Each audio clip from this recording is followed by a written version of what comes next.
Hello, this is the overview video for the game Caffeine, a stimulating card game. I'm Ted Heidersdorf, I'm the designer. This is a fairly light hand management type card game, 54 cards, plays 2 to 5 players in about 15 to 30 minutes, and is suitable for ages 8 and up. So with that, I'm going to jump on the other side of the camera and briefly show you how it plays and how it illustrates the science of caffeine. The object of the game is to score the most points, which is done by collecting sets of activities. The more you collect of a particular type, the more each is worth.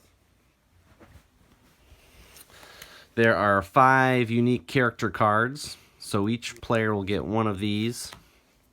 This shows some unique bonus scoring, and it has values at the edges here that help you track the tolerance that you have to caffeine. More on that in a little bit.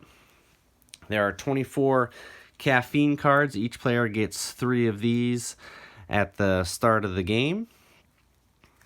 And there are 24 adenosine cards and 1 sleep card.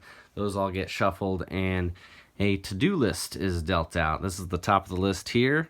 Whatever card's at the top of the list is the activity you need to do on your turn. So we'll keep that in mind and run through a sample turn here. We'll say we're a bit into the round and have already completed some activities. There are 5 steps on your turn. A couple of them are optional. The first one you must do, you have to check how much adenosine is docked directly to receptors.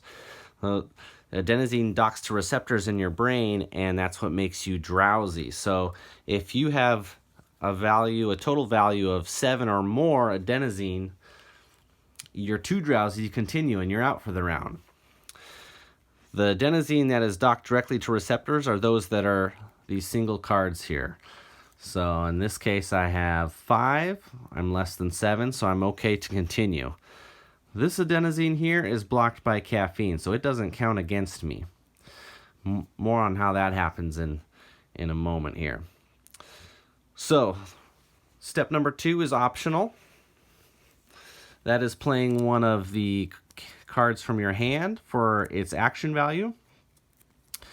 Generally this manipulates the to-do list. I might want to play this one here to the discard. I get a replacement. That allows me to move a card a couple spaces forward. Get that one to the top of the list here. Step number 3 is also optional. That's playing one of your cards for its caffeine value. So knowing I need to complete that activity in the next step, I might want to play this caffeine card. I don't have to. I could have it docked directly to receptors, but that would put me over 7. I would be out for the rest of the round. So I might want to play this caffeine value. I have to check my tolerance. My tolerance is at 0, so it doesn't modify it at all. So I play that caffeine to the receptor instead of the adenosine. Step 4, I take that activity card, and it gets blocked by the caffeine. Now the other consideration here is the more caffeine you use, the higher your tolerance will get. So if your caffeine adds up to 7 or more, like it does in this case, 3 and 6 is 9, then I need to adjust my tolerance. Basically the effectiveness of the caffeine goes down.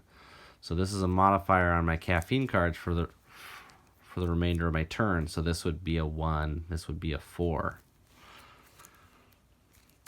Finally, step 5 is adding an activity to the list. And that's a typical turn. At the end of the game, you'll check all the activities that you've been able to complete here, and the points are awarded based on the size of the set, as well as any bonus scoring from your character card and from any bonus scoring from the caffeine cards. And that is the game Caffeine. I'm Ted Heidersdorf. Thank you for watching.